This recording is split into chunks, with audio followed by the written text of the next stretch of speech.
제목은 그물을 배 오른편에 던지라. 같이 한번 따라 사실까요? 그물을 배 오른편에 던지라. 인생이란 벼랑 끝에 매달린 듯한 위기를 당한 때가 많이 있는가 하면은 사느냐 죽느냐 하는 갈림길에 놓일 때가 있습니다. 흥하느냐 망하느냐 하는 어려움 속에서 갈팡질팡할 때가 많이 있습니다. 자, 그런 그때에 하나님 앞에 나가는 사람은 위로를 받습니다. 인내하는 중에 하나님의 때가 되면 축복을 받게 되어지는 것입니다. 사랑하는 성도 여러분, 바로 사복음서는 예수님을 왕으로, 유대인의 왕으로 마태 저자는 그렇게 기록을 하고 있지요. 마가는 바로 하나님의 종으로 묘사하고 있습니다.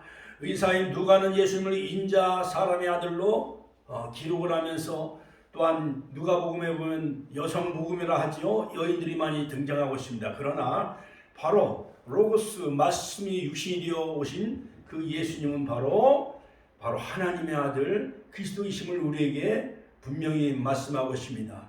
바로 그러므로 저자 요한은 바로 하나님의 아들임을 그렇게 요한복음을 통해서 우리에게 바로 전해주고 있지요. 그러므로 요한복음에 보면은 7가지 표적이 등장하고 있습니다. 요한복음 2장에서 갈릴리 가나에서 물을 포도주로 만드신 기적이 나오고, 또한 요한복음 4장에 보면 갈릴리 가나에서 가버나움의 왕의 신하 아들을 치유한 사건, 요한복음 5장에서 38년 된 베데스다 연못가에 그 중풍병자를 고치신 사건, 요한복음 6장에서 디베라 바닷가에서 오병이의 기적을 일으키신 사건, 그 다음에 요한복음 6장에서 무리를 걸으신 사건, 그 다음에 요한복음 9장에서 나면서부터 소경을 고치신 사건, 7번째 표적은 바로 죽은 나사로를 살리신 사건, 그리고 마지막 8번째는 바로 예수님이 십자가에서 인류 구속을 완성하시고 다 이루셨고, 할렐루야, 마지막 무덤을 여시고 부활로 승리하셨지요. 오늘이 바로 부활 후 바로 4번째 주일을 우리가 맞이하면서 이제 가정의 날이 우리 앞에 다가오고 있습니다. 자, 바로 부활하신 주님이 디베라 바닷가에 찾아가셔서 바로 7 제자들을 만나신 그 본문이 바로 오늘 요한복음 21장인데요. 자, 그러므로 이 요한복음의 기록의 목적은 요한복음 20장 30절에 보면은 이런 말씀이 있습니다.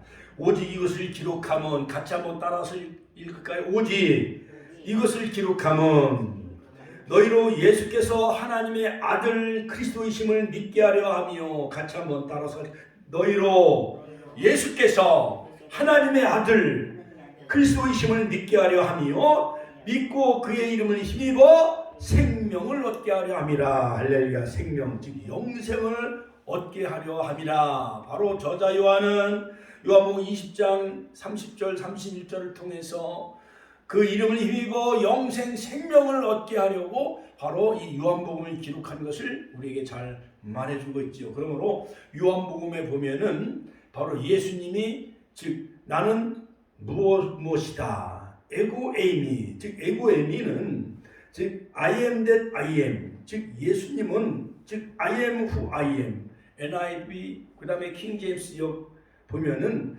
즉 그것은 뭐냐, 에고에이미라는 것은 뭐냐, 즉 여호와, 같이 한번 따라 여호와, 나는 스스로 계신 자다. 출애굽기 3장 14절.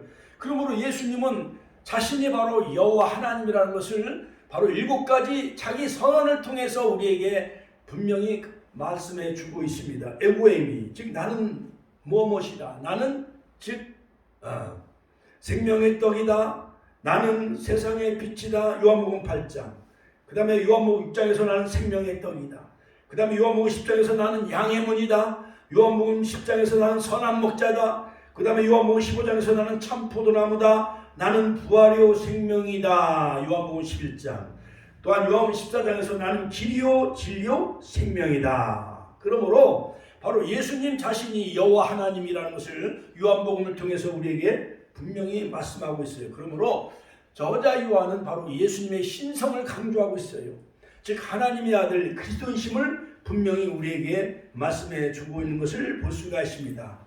자, 그러므로 바로 예수님은 하나님의 구속의 역사를 완성하시기 위해서 신이 이 땅에 육신의 몸을 입고 이 땅에 오셔서 창조, 타락, 그 다음에 회복과 완성을 통하여 바로 첫 아담이 범죄함으로 타락한 우리 인류를 구속하시기 위해서 마지막 아담으로 바로 예수님은 말씀이 육신이 되어 이 땅에 내려오신 분이 바로 하나님이신 그분이 빌립보서 2장에 보면 그는 근본 하나님의 본체시나 하나님과 동등됨을 취함을 여기지 아니하시고 사람의 모양으로 나타나셔서 바로 갈릴리 무대를 중심으로 약 3년 반 동안 공생의 사역을 하면서 그들을 부르시고 12제자를 선택하시고 그들을 제자 훈련을 하셨지요. 자, 그러므로 바로 예수님은 구속의 최후의 완성인 요한복음 19장 30절에 보면 다 이루었다. 같이 한번 따라서 하실까요? 다 이루었다. 율법과 구속의 사역을 완성하시고 죄와 죽음에서 사단에서 그 다음에 율법에서 우리를 다 건져주시기 위해서 원죄로 인하여서 우리 인류에게 3대 재앙, 죽음의 재앙, 하나님과의 교제 영적인 단절, 그 다음에 환경, 가시덤불과 엉겅퀴로 이렇게 재앙 속에 살아가는 우리 인류를 가만히 내버려 두지 아니하시고 우리를 죄에서 구원하시기 위해서 아버지의 뜻을 이루시기 위해서 바로 예수님은 이 땅에 오셔서 구속사역을 완성하시지요. 자, 그러므로 다른 이로서는 구원을 얻을 수 없나니 천하인간의 구원을 얻을 만한 다른 이름을 우리에게 주신 일이 없습니다. 할렐루야. 사도행전 16장 31절 주 예수를 믿으라 그러면 너와 내 집이 구원을 얻으리라. 할렐루야. 하나님이 세상을 이처럼 사랑하사 독생자를 주셨으니 이는 저를 믿는 자마다 멸망하지 않고 영생을 얻게 하려 하심이라. 할렐루야. 하나님께 영광의 박수 올려드립니다. 영생을 주시기 위해서 하나님이 세상을 이처럼 사랑하사 독생자를 주셨으니 즉 독생자를 주시기까지 하나님은 이 세상을 사랑하신 거예요. 저를 믿는 자마다 멸망하지 않고 영생을 얻게 하려 하는 것이 바로 예수님이 이 땅에 오신 목적이라 할 수가 있습니다. 자, 그러므로 예수님 부활하신 후에 부활의 축복 4가지 메시지를 전하죠. 너희에게 평강이 있을지어다. 같이 한번 따라서 할까요? 너희에게 평강이 있을지어다. 그리고 아버지께서 나를 보내신 것 같이 나도 너희를 보내노라. 그러므로 오직 성령이 너희에게 임하시면 너희가 권능을 받고 예루살렘과 온 유대와 사마리아 땅 끝까지 이르러 내 증인 말투스 즉 내 증인이 되리라. 할렐루야. 온 천하 만민에게 복음을 전하라. 모든 족속으로 제자 삼으라 명령하셨지요. 그 다음에 3번째는 숨을 내쉬면서 성령을 받으라. 같이 한번 따라 성령 네샤마 네페시 성령을 받아라. 루하 하나님의 영을 받아라. 할렐루야. 할렐루야. 여러분 이 시간 예배 가운데 말씀을 듣는 가운데 성령 충만히 임하시길 주의 이름으로 축원합니다. 마지막 4번째 너희가 누구의 죄를 사하든지 사하면 사여질 것이요 누구의 죄를 그대로 두면 그대로 있으리라. 용서의 축복. 같이 한번 따라서 하니까 용서의 축복. 자, 오늘 본문에 보면은 바로 시몬 베드로가 나는 물고기 잡으러 가노라. 겟세라시라. 그러므로 그는 세상으로 돌아갑니다. 옛 직업으로 돌아가지요. 자, 그러므로 바로 사도 베드로가 성령을 받기 전에는 그는 그냥 예수님을 따라다니는 하나의 제자에 불과했었습니다. 물론 가이사라 필리포에서 주는 그리스도시요 살아계신 하나님의 아들로 고백을 하였지만은 그러나 예수님이 무참히 대제사장들과 그 다음에 장로들과 서기관들과 그 다음에 빌라도 총독 사형 언도를 받자 바로 멀찍이 따라갔던 그 베드로는 바로 계집종 앞에서 숯불을 쬐면서 예수를 모른다고 3번이나 부인을 하지요. 자, 예수님은 평소에 4번이나 변화산상에서 예루살렘을 올라가는 베다니 길에서 그 다음에 갈릴리에서 그 다음에 감난산에서 또한 베다니 그 시몬의 집에서 예루살렘 올라가는 길에서 예수님은 내가 예루살렘에 올라가 장로들과 또한 제사장들과 그 다음에 서기관들에게 내가 십자가에 못 박힌 후에 다시 사흘 만에 다시 살아날 것을 거듭거듭 강조하셨지만은 그러나 제자들은 농담으로 여겼나요? 안 여겼나요? 다 농담으로 그렇게 그냥 아무런 의미도 없이 그냥 무심코 지나치고 말았던 것이었습니다. 자, 그러므로 이 베드로는 3년 반 동안 뿐만 아니라 12 제자들이 예수님을 따라다녔지만은 그러나 예수님은 바로 다윗 왕처럼 그러한 어떠한 정치적인 메시아가 되셔서 로마를 다 일거에 제거하고 그 다음에 예수님이 왕이 되어지시면 자기는 장관, 영의정, 좌의정 한 자리를 차지하려고 하는 그러한 세상적인 욕망에 사로잡혀 예수님을 따라다녔던 거예요. 오병이어의 기적을 일으켜서 먹을 문제가 해결되어졌습니다. 가난과 굶주린 자들을 다 치유해 주시고 병자들 고쳐주시고 죽은 자를 살려주면서 예수님을 열심히 따라다녔지만은 그러나 허무하게도 예수님은 십자가에 못 박히시자 그들은 예수님을 배신하고 다 세상으로 돌아가면서 엠마오로 내려간 두 제자도 고향으로 낙향하고 말았습니다. 7명의 제자 바로 베드로가 나는 물고기 잡으러 가노라 하니까 덩달아 7명의 제자들이 다 따로 옛날 디베라 바다 똑같은 이름이에요. 갈릴리 호수 그 다음에 게네사렛, 딘네사렛 다 똑같은 명칭이요. 옛날에 흰말 궁둥이나 백말 궁둥이나 똑같아요? 안 똑같아요? 똑같잖아요. 그렇지요. 자, 시몬 베드로가 갈릴리 디베라 바다 게네사렛 호수 이 호숫가는요. 자, 이 해수면보다 무려 약 한 209m가 더 낮은 곳이에요. 그래서 이 갈릴리 호수는 약 하프처럼 비파처럼 약간 둥글은 그 호수예요. 그래서 둥글다라는 말은 히브리 말로 둥글다 하프 마냥 그렇게 바이올린처럼 이렇게 둥그런 호수예요.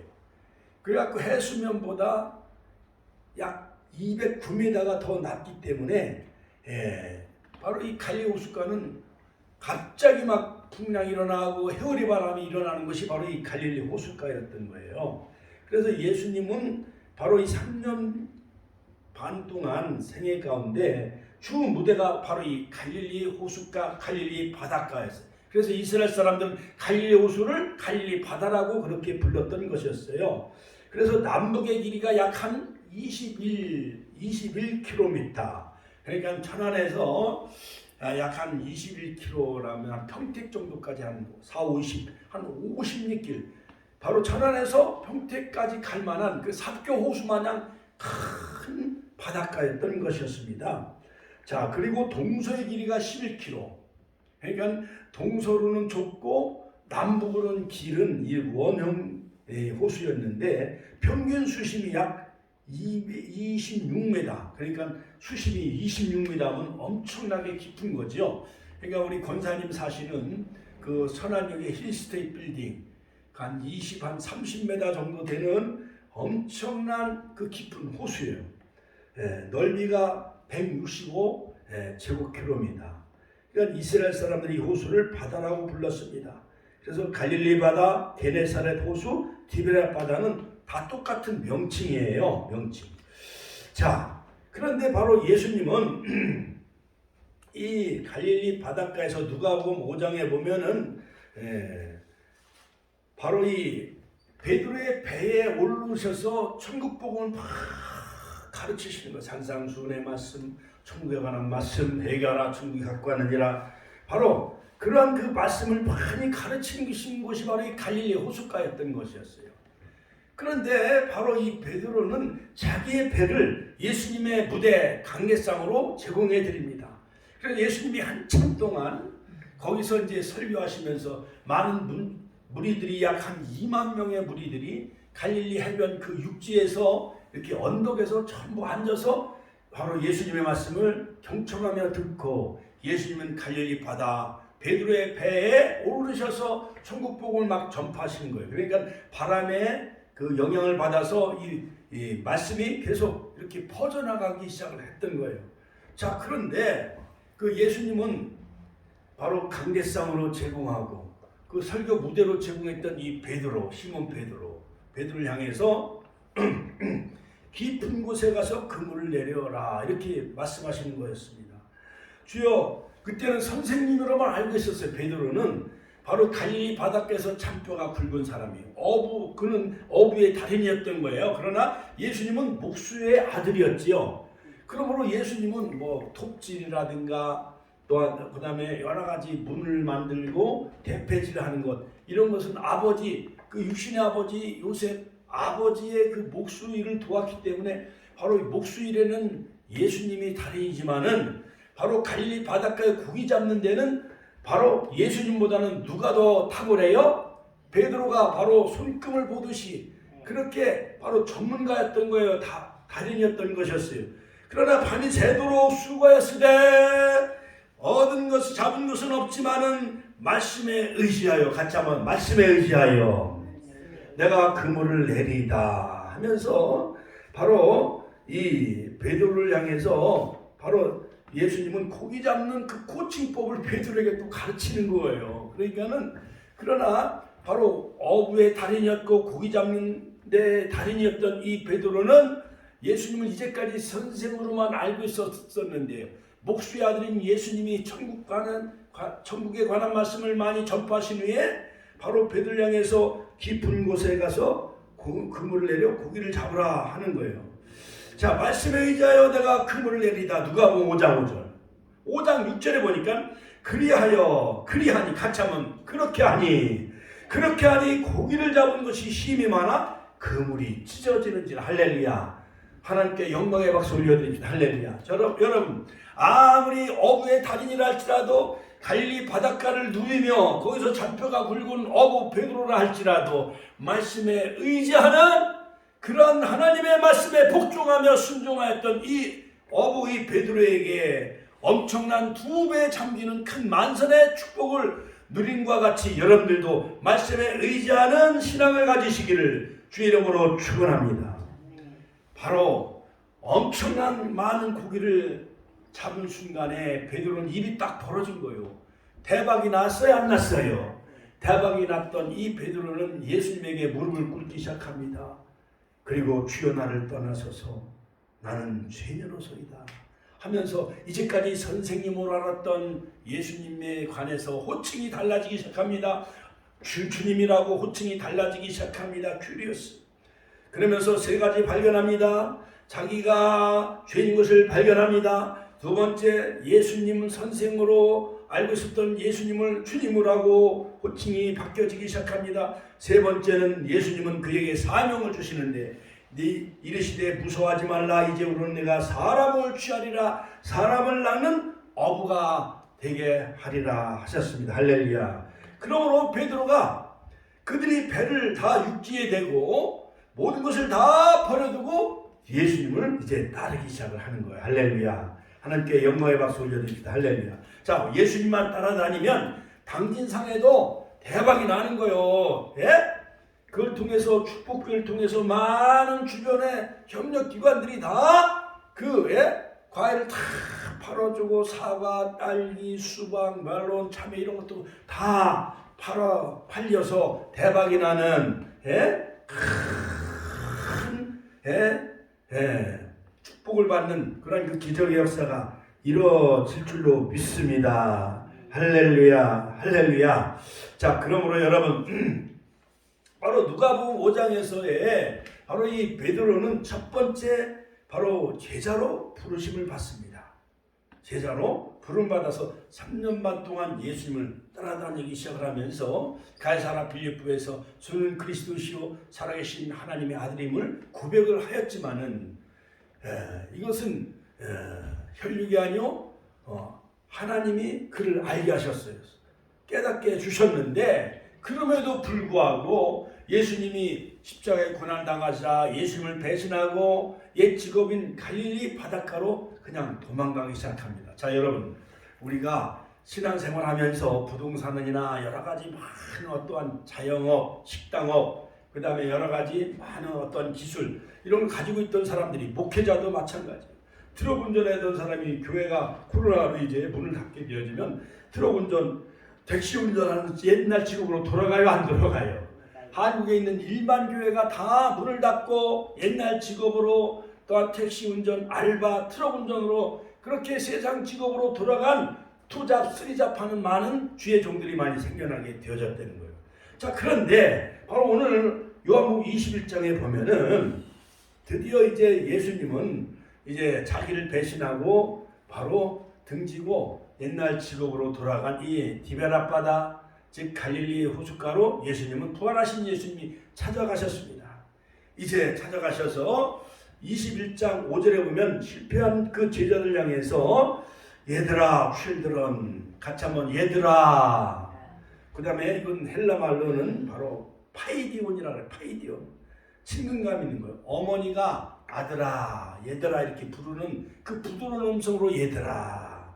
친근감 있게 부드러운 음성으로 그들을 향해 부르십니다. 얘들아, 네? 얘들아 너희 가운데 고기가 있느냐. 자, 예수님은 부활하신 예수님, 날이 새어갈 때까지 예수님께서 바닷가에 그냥 서서 계십니다. 부활하신 예수님이 그들에게 나타나신 거예요. 제자들에게 예수인 줄 알지 못했습니다. 설마 죽으신 부활하신 예수님이, 이 갈릴리 호수까지 여기까지 어떻게 예수님이 오실 수 있겠는가 하면서 전혀 예상도 못한 거예요. 바닷가에 오시라는 것은 전혀 생각하지 못했습니다. 그때 바로 예수님은 제자들 향해서 얘들아 너희 가운데 고기가 있느냐. 처음에 사람 나는 어부가 되게 하리라. 깊은 곳에 가서 그물 내려 고기를 잡으라.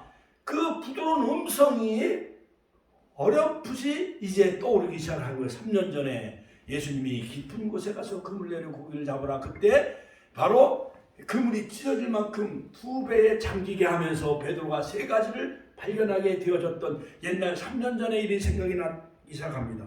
자, 드디어 이제 요한복음 21장 5절 6절에 보면 예수께서 이르시되 얘들아, 헬라말로 파이디온, 너희에게 고기가 있느냐. 익투스, 고기가 있느냐. 여러분, 익투스라는 것은 오늘 새벽에 제가 5시 일어나서 이 말씀을 주셨는데, 익투스라는 것은 실판에 나중에 제가 써서 가르쳐 드리겠지만, 익투스, 물고기 그림에 즉 익스투스, 이것은 뭐냐. 예수 그리스도는 하나님의 아들 구세주라는 뜻이에요. 같이 한번 따라서 하실까요? 예수 그리스도는 하나님의 아들 구세주이시다. 할렐루야. 그러므로 153의 놀라운 기적의 역사가 일어나게 되어지는데, 바로 이 익스투스, 이 153의 이 놀라운 기적은 즉 헬라말로 아예 크시디오스의, 그러면 예수스, 크리스토스, 데오스, 휘오스, 소테리아스, 이것이 합해져서 첫 글자로 즉 익스투스라고 하는데, 이것은 물고기란 뜻이에요. 로마 1세기 카타콤에서 그들은 숨어 지내면서 개미처럼 지하 땅굴에서 지하 300m 되는 그 개미 땅굴 속에서 마라나타, 같이 한번 마라나타, 예수님의 재림을 기다리며 사모하며 살았던 그들은 날마다 그들의 암호가 뭐냐면 익스투스요, 물고기로 이렇게 표시하면 이 사람은 크리스찬이구나. 그래서 클레멘트도 150년의 저술 가운데 파이도 고구수의 그 책에서 바로 익스투스, 이것이 등장하게 되어지죠. 자, 그러므로 여러분, 예수님께서 갑자기 얘들아, 첫 번째 날이 새어갈 때 예수께서 바닷가에 나타나셨습니다. 그리고 제자들 향해서 말씀하십니다. 첫 번째, 이르시되 그물을 배 오른편에 던져라. 같이 한번 그물을 배 오른편에 던져라. 그리하면 잡으리라 하시니, 이에 던졌더니 물고기가 많아 그물을 넣을 수 없게 되어졌습니다. 여러분, 발이 맞도록 그물을 던졌습니다. 바로 갈릴리 호숫가에서는 잡혀가 온 베드로가 왕이에요. 전문가의 달인이에요. 그런데 이상하게 이미 3년 반 동안 따라다녔던 예수님이 십자가에 이미 죽으신 줄만 알았거든요. 베드로는. 그런데 해변가에 서셔서, 오늘 우리가 찬송 들었죠. 주님이 해변서 떡을 대신같이, 갈릴리 바다 그 숲속에서 주님은 11 제자 부르셨네. 갈릴리 호숫가에서 주님은 시몬에게 물으셨네. 사랑하는 시몬아 넌 날 사랑하느냐 내 주님이 내가 주님을 사랑하는 줄 주께서 아시나이다. 옛날 주일학교 다닐 때 그 노래를 참 많이 불렀어요. 그 생각이 나요. 제가 옛날 다녔던 그 갈릴리 호숫가 마냥 그 안성천 냇갈 그 옆에 교회가 있었어서 자, 그런데 첫 번째 예수님은 그물을 배 오른편에 던져라 이렇게 말씀하시는 거예요. 그래서 이 어부의 달인 갈릴리 바닷가에서 잔뼈가 굵으니 베드로도 누군가가 이상하게 해변가에 서서 그물을 배 오른편에 던지라는 말씀에 그냥 순종하며 던졌더니 물고기가 많아 그물을 들 수 없게 되었습니다. 11절에 보니까 153마리, 같이 한번 따라 153마리 이같이 많으나 물고기가 많아 그물이 찢어지지 아니했더라. 누가복음 5장에 보면 그물이 찢어졌는데 바로 요한복음 21장에서는 그물이 찢어지지 아니했습니다.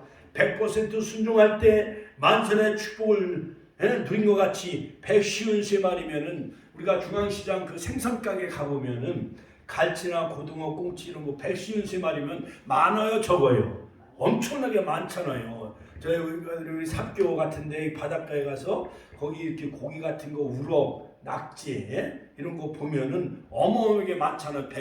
153마리. 거기 베드로 횟집도 있어요.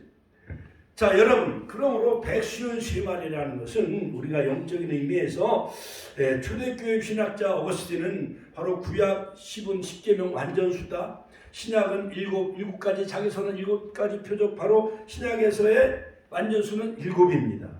그러므로 바로 1부터 17까지 쭉 나열해서 자연수를 더하면은 153이 되어져요. 자, 그래서 바로 어거스틴은 구약의 완전하신 하나님, 신약의 완전하신 예수님의 그러한 놀라운 함께 하시는 그 축복이다. 삼일째 하나님의 놀라운 기적의 축복의 역사다. 이렇게 해석을 했습니다. 또한 알렉산더 시릴이라는 학자는 100은 이방인의 숫자요, 50은 유대인의 숫자요, 그 다음에 3은 유대인과 이방인을 구분하시는 삼일째 3의 숫자다. 그래서 유대인과 이방인을 구원하시는 성삼위 하나님의 축복이다. 이렇게 해석을 했어요. 그리고 저자 요한은 물고기가 153마리 종류가 되어진다는 거예요. 오징어, 꽁치, 갈치 할 것 없이 모든 어족의 종류가 153마리다. 그러므로 모든 그러한 종류의 물고기를 다 잡을 만큼 하나님 부활하신 주님이 함께 하시면은 이와 같이 153의 놀라운 기적의 축복의 역사가 우리 축복교회와 여러분들 가정에 임하시길 주의 이름으로 축원합니다. 그러므로 70인 전도대원도 왜 70명을 세우느냐? 그때 당시에 모든 족속의 그 민족은 바로 70개 족속이라 그렇게 사람들은 그렇게 인식하고 있었던 거예요. 자, 그러므로 153의 알레고리카란 이러한 모든 숫자는 우리에게 엄청난 축복이 되어지는 거예요. 그러므로 옛날 어느 그 장로님이 일본에 가서 거기 가서 이제 돈을 벌기 위해서 일본에 가서 이제 사업을 하시는데 그 볼펜을 만들었는데 그 모나미 153이 있잖아요. 그렇죠? 모나미 153에 그 글씨를 새겨가지고 여러 가지 실패 가운데 볼펜을 만들게 되어졌는데 그것이 대박이 나고 히트가 나서 우리가 70년대 중학교 고등학교 다닐 때는 볼펜은 다 모나미 153으로 다 썼어요. 이와 같은 축복의 역사가 일어나길 주의 이름으로 축원합니다. 자, 두 번째, 바로 예수님은 갈릴리 호숫가에서 첫 번째 나타나서 실패한 제자들에게 나타나셨습니다. 그리고 배 오른편에 그물을 던지라 명령하셨죠. 두 번째는 예수께서 사랑하는 제자 베드로에게 이르시되 주님이라 하시니, 즉 제자인 요한이 야 주님이 나타나셨다 하니까 베드로가 이제 옷을 벗고 있다가 옷을 입고 주님이라 하는 말을 듣고 겉옷을 두른 후에 바닷가에 붕덩 뛰어내렸습니다. 그러므로 바로 베드로는 헤엄쳐 육지에 있는 예수님에게 다가가기 시작을 해요. 바다에 뛰어내렸습니다. 바로 이 베드로가 헤엄쳐가는 것은 약 50간쯤, 50간은 약 200규빗이 되는데 약 90m, 100m 정도를 헤엄쳐서 예수님에게 이제 급하게, 그들은 이제 고기를 잡다가 배에서 150마리 고기를 잡게 하신 그 부활하신 주님이 야 제자 요한이 보니까 주님이시다 하니까 베드로가 그냥 성질이 얼마나 급한지 옷을 겉을 두른 채 헤엄쳐서 육지에 가 있는 예수님에게 다가가기 시작합니다. 자, 헤엄쳐 가서 예수님을 만난 그 베드로. 자, 여러분, 그러므로 우리가 주님을 배신하고 주님을 멀리했다 할지라도 여러분 부활하신 주님을 다시 한번 이 부활의 시즌에 다시 한번 만나셔서 베드로처럼 주님을 만나 153마리 고기를 잡는 놀라운 그 말씀 순종의 축복의 역사가 있기를 주의 이름으로 축원합니다. 축원합니다. 자, 세 번째 이제 예수님은 베드로에게 조반을 밥상을 차려주면서 베드로에게 내가 이 모든 사람들보다 나를 더 사랑하느냐 주님은 물으시죠. 내가 주님을 사랑하는 줄 주께서 아시나이다. 하면서 내 어린 양을 먹이라. 그 다음에 아가파오라고 질문하셨지만은 필력으로 대답을 하지요. 사랑하는 아들 시몬아, 내가 이 모든 사람들보다 나를 더 사랑하느냐? 내 양을 치라. 그 다음에 3times 세 번째는 내 양을 먹이라. 모든 영혼들에게 생명의 꿀을 먹여서 그 영혼들을 사랑나는 어부가 되게 하라. 너는 모든 영혼을 살리고 모든 양들을 살리는 그러한 그 목자의 사명을 감당할 것을 바로 이 베드로에게 부탁하시면서 목양 사역에 위임을 하시죠. 자, 그러면서 숯불에 구운 떡을 먹여주시고 지금 잡은 생선을 가져오라. 예수님은 요한복음 21장 10절에 말씀하십니다. 11절에 시몬 베드로가 그물을 육지에 끌어올리니 153마리라. 그물이 찢어지지 아니했다. 할렐루야. 그 다음에 12절 예수께서 가라사대 와서 조반을 먹어라. 같이 한번 조반을 먹어라. 식탁교제예요. 식탁교제. 자, 그러므로 이것은 단순히 떡과 생선 먹는 것보다도 늘 말씀의 식탁의 교제, 늘 새벽에 말씀을 사모하시고 주일날 말씀을 사모하려는 주님과의 식탁 교제, 영적인 교제가 이루어지시길 주의 이름으로 축원합니다. 제자들이 예수님을 알고 당신이 누구냐 감히 묻는 자가 없었더라. 13절 예수께서 떡을 가져다가 저희에게 주시고 생선도 그와 같이 하시니라. 부활하신 예수님이 생선과 떡을 구워서 조반을 앞짐상을 차려주시고 그들과 서로 떡을 같이 나누며 생선을 같이 나누는 그런 식탁의 교제가 이루어진 것처럼 마지막 종말 시대에 정말 우리는 영원한 복음을 전하며 정말 작은 책을 먹고 주님의 말씀의 식탁의 교제에 여러분 참여하는 우리 모두가 다 되시길 주의 이름으로 축원합니다. 그러면서 예수님은 세 번째 제자들에게 나타나신 내용이 바로 오늘 요한복음 21장인 것입니다. 자, 그러므로 사랑하는 성도 여러분, 우리는 무엇보다도 이 부활하신 예수님이 바로 베드로에게 나타나셔서 실패하고 절망과 낙심에 빠져 예수님을 배신하고 도망간 그 베드로를 예수님은 찾아가시는 것을 볼 수가 있어요. 사랑의 예수님을 우리가 발견할 수가 있지요. 그 다음에 두 번째, 바로 그물을 배 오른편에 던지라 그렇게 말씀하시는 거예요. 자, 새벽에 예수님은 뜬금없이 그 제자들 향해서 그물을 배 오른편에 던지라 그랬어요. 그물을 배 오른편에 던지라라는 이 말씀은 오른편은 헬라 말로 데크시오스, 같이 한번 따라서 데크시오스. 바로 오른편은 바로 의로운 편, 하나님의 편을 상징합니다. 그러므로 그물을 배 오른편에 던지라는 것은 하나님 편에 서라. 같이 한번 더 하나님 편에 서라. 즉 처음에 누가복음 5장에 베드로를 부르실 때는 깊은 곳에 가서 그물 내려 고기를 잡으라. 이것은 예수님의 깊은 마음을 이해해달라. 예수님의 마음의 깊은 그 마음까지 너희는 그 마음의 자리에 너희들을 주님을 마음속에 모시라라는 그 의미가 그곳에 또 담겨져 있다 할 수가 있는 것입니다. 너희들 마음속에 깊은 곳에 주님을 모시고 살아가기만 하면은 너희들의 인생에 그 두 배에 잠겼던 그 고기를 잡은 것 마냥 만선의 축복이 너에게 임할 것을 그들에게 알려주는 그러한 그 메시지를 할 수가 있는 거예요. 그러나 바로 베드로는 마음 깊은 곳에 예수님을 처음엔 모셨지만은 십자가에 고난 당하시자 예수님을 그냥 배신하고 도망가고 갈릴리 바닷가로 고기를 잡으러 가고 말았던 거예요. 자, 그리고 마지막에 부활하신 주님이 나타나셔서 베드로에게 그물을 배 오른편에 던지라. 이것은 뭐냐? 베드로야, 이제는 하나님 편에 서라. 같이 한번 따라서 하실까? 베드로야, 이제 하나님의 편에 서라. 죄인 편에 서라. 아니, 의인 편에 서라. 또한 주님의 편에 서라. 이렇게 그런 그 메시지가 그곳에 깔려 있다고 볼 수가 있습니다.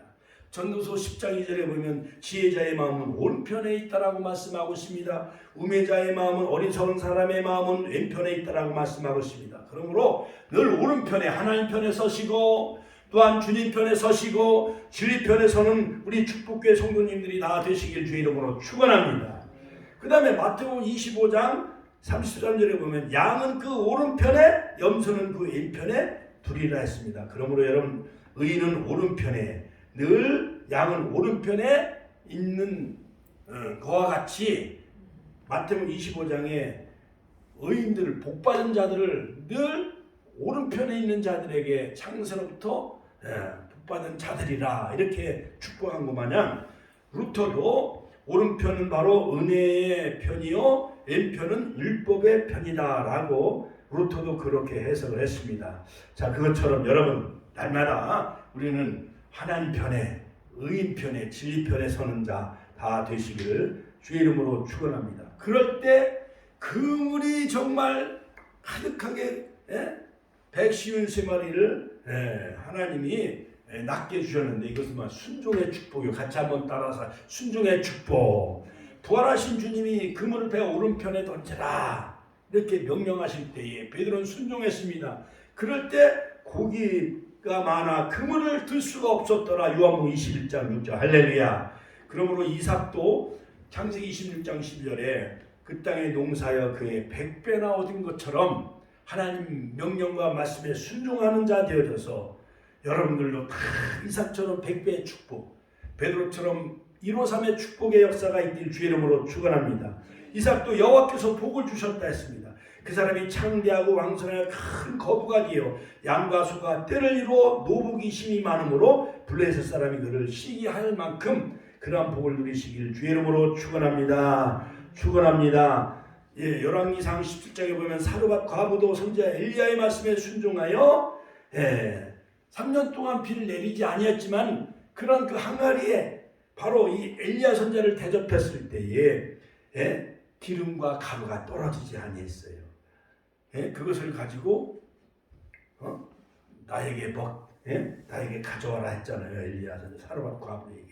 열왕기하 5장에 보면 나만 장군 무능병은 엘리사를 찾아갑니다. 요단강에 7번 몸을 담그라 명령할 때 순종해요 안 해요? 순종할 때에 요단강 흙탕물에 몸을 담궜지만 문둥병이 치료받았어요. 나만 장군도. 이것처럼 요한복음 2장에 보면 가나 혼인잔치에 바로 이 포도주가 모자랐어요. 예수님의 어머니가 예수님에게 포도주가 모자란지라. 자, 여자여 나와 무슨 상관이 있나니까 처음엔 거절한 것처럼 느꼈지만은 그러나 하인들에게 예수께서 무슨 말을 하시든지 순종하라.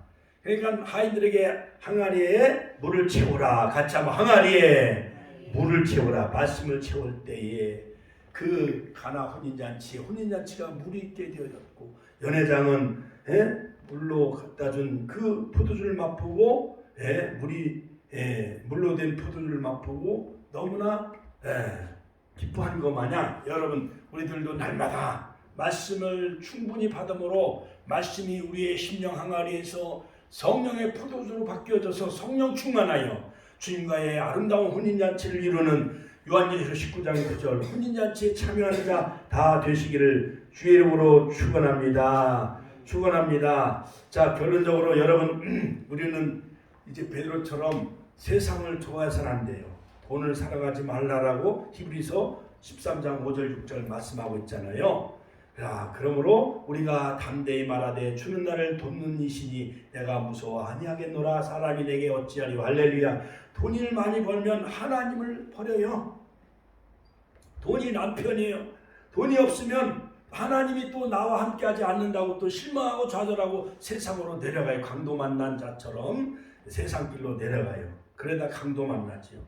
자, 그러므로 여러분 날마다 우리는 주 앞에 나와 주님과 말씀의 식탁의 교제를 나누는 저와 여러분들이 다 되시기를 주의 이름으로 축원합니다. 축원합니다. 그러므로 말미암아 바로 주님은 베드로가 주님과의 식탁의 교제를 통해서 어린 양을 먹이라, 내 양을 치라, 내 양을 먹이라 목양 사역의 위임을 받은 것처럼 바로 베드로가 오순절 마가야 다락방에 성령 충만 받아 오순절 날이 이미 이름에 저희가 다 같이 한 곳에 모였더니 호련히 하늘로부터 급하고 강한 바람 같은 소리가 있어 저희 앉은 온 집에 불이 가득하여 각종 방언이 놀라운 은사가 임하였고 기적과 표적이 임하게 되어지지요. 불이 혀같이 갈라지는 것이 각사람 위에 임할 때 성령의 충만하심을 따라 각기 다른 방언으로 말하기 시작하니 할렐루야. 그러므로 예수님은 베드로를 두 번이나 부르시는 거예요. 첫 번째는 제자로 부르시고 깊은 곳에 가서 그물 내려 고기를 잡으라. 두 번째는 그물을 배 오른편에 던지라. 할렐루야. 두 번째 부르신 것처럼 주님을 다시 만나시길 주의 이름으로 축원합니다.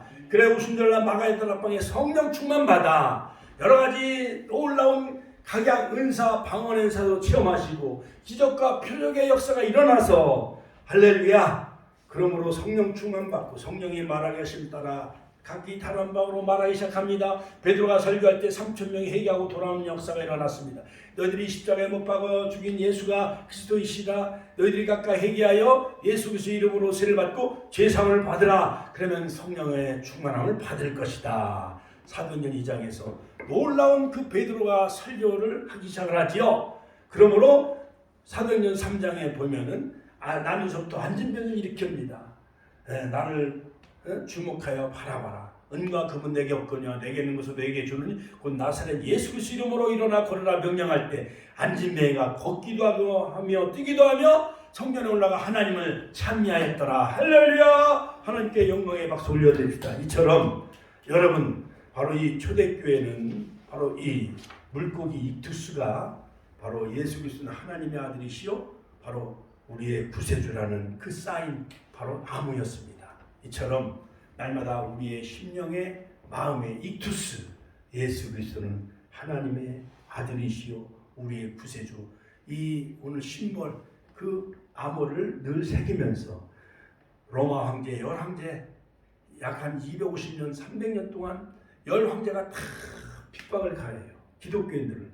그래서 AD 약 54년, 주 54년, 68년에 베드로가 네로 황제의 순교를 당합니다. 바울도 순교당합니다. 도미시안 황제 주 80년에서 96년 카타콤 생활하게 되어집니다. 트라나야스 황제 97년에서 117년 그래서 이그나티우스 맹수에 의해 죽음을 당합니다. 하드리아누스 황제 때 주 117년, 138년 호교자들이 나오게 되어지고 다섯 번째 황제 마르쿠스 아우델리우스 그때 저스틴과 폴리가디 순교를 당합니다. 여섯 번째 주후 약 한 200년 그때는 세티미우스 그때는 기독교 입교를 금지시켜요. 이레네우스 오리겐이 순교를 당하고 일곱 번째 황제 막시아누스 235년 288년 이 일곱 번째 황제 때는 바로 금광의 노예들을 다 보내기 시작해요. 노예로 다 보내기 시작합니다. 여덟 번째 디카이오스 황제 때는 240년 251년에는 오리게네우스 키프리안이 다 순교를 당하게 되어지고 아홉 번째 바델리우스 황제 때 253년 260년 키프리아나스가 다 순교를 당하고 속사도들이 다 순교를 당해요. 베드로가 안수받았던 터툴리안 이레네우스 이러한 모든 요한의 제자까지 다 순교를 당하게 되었죠. 마지막 디클레시아 이 황제 때는 교회를 파괴하는 그러한 핍박이 내려지고 성 카타리오스가 옥살을 당하게 되어져요. 그러니까 열 황제의 그 박해 속에서도 바로 이 베드로와 많은 그 사도 바울이 그 순교의 길을 걸어가면서 끝까지 바로 복음을 전할 수 있었던 것은 부활하신 주님이 그들을 만나 주셨고 바로 사도 바울도 사도행전 9장 15절 바로 사울아 세울아 네가 어찌하여 나를 핍박하느냐 부활하신 주님을 만났습니다.